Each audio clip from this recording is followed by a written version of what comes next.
چې مرګ نه پس خو سړی تر قیامته پورې مړ وي. دا خو ملایانو یوه لوبه جوړه کړې ده چې قبر ته لاړ شي بیا به دا کېږي بیا به داسې وي بیا به لړمونه وي ماران به وي دا وهل به وي دا غربول به وي دا به وي دلته بیا جنت ته سوړه کولا وي جهنم ته به سوړه کولا وي او بیا وي چې قیامت ورځ شي نو حساب کتاب به کېږي نه لکه چې 2 کروړه کاله یې وغربوي او په اور یې وسوځوي جهنم کې یې واچوي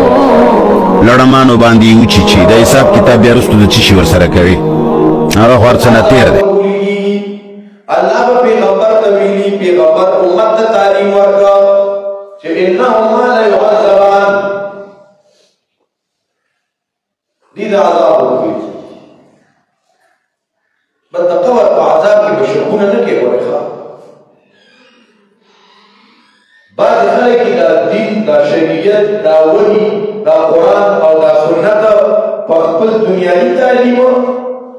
او یا په خپل عقل یې تور کړي نو دا مړه دونه ورته عقل دی زمونږ استادو لا عقل دا ډېر لیمیټډ دی دا ډېر محدود دی دا ډېرو خبرو کې ادراک دا عقل نشي کولی ډېرې خبرې شته هغه په عقل نه معلومېږي دا قرآن کریم کې چې الله د ایمان والا اوصاف بیانوي هغې کې وایي الذین یؤمنون بالغیب دیو په غیب ایمان ساتي دغې ته په غیب ایمان وایي الله موږ ته خبر راکړه پیغمبر موږ ته خبر راکړه چې داسې به یي داسې وو بس سر تسلیم غم ہے جو مزاج یار میں آئے دغې ته ایمان وایي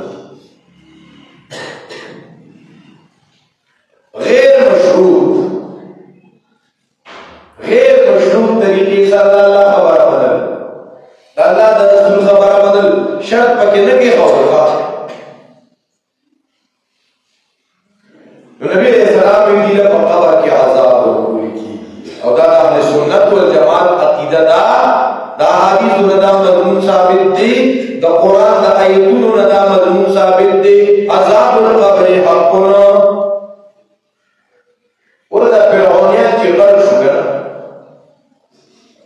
لا خو آخرت نه دی راغلی قرآن کریم کې الله فرمایي دا فرعونیان غرق شو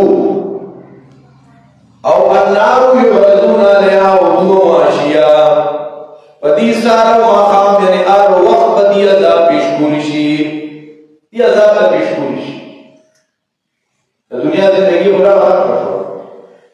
آخرت ته نه راغلی نو دا عذاب فرعونیانو ته په کوم ځای کې سړیه کنه قرآن نه مني احادیث خو نه مني په احادیثو کې خو خلک هم په شک کېږي د قبر د عذابونو احادیثو پورې خندانه کې خو لږ کې او لږ کې شي بعضې داسې خلک ملاوي ښه علماو پورې خندانه کې دي د قبر عذاب به یو ماران به یو ډراګانې به یو رحمانان به یو الله اکبر کبیره ته خبر دی دا د کوم څیز د شاته نزوري چې دا قسمه خندنې قرآن او حدیثو ګورې دارنګې قوم نوح غرق شه الله وی اور ته پیش شي عذاب ته پیش شي دا کوم ځای کې شو دا د قرآن کریم ګڼ آیتونه دي شیخ القرآن مولانا محمد طاهر بجبیری رحمت الله علیه دا یو ډېر معناز او بهترین کتاب دی العرفان و په عربي کې دی او بیا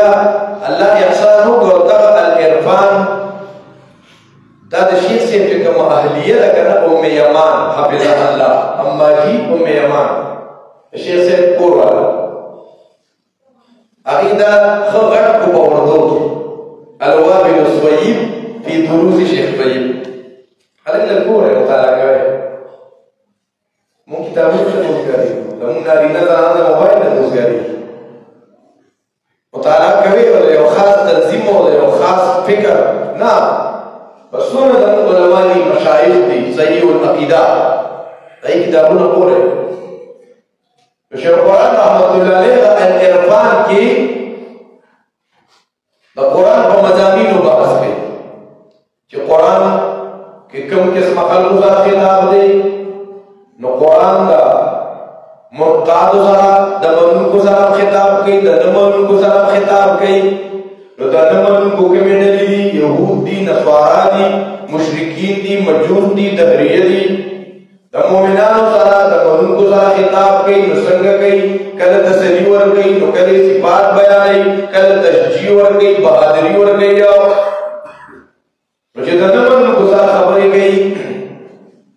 نو کله هغه یو خبره نه مانی نو دلایل ولا ذکر کوي نو کله دلایل عقلیه ذکر کوي نو کله دلایل نقلیه ذکر کوي کله دلایل وحیه ذکر کوي کله خبر الله په قسم سره ذکر کوي چې دا کوم خلک نه مانی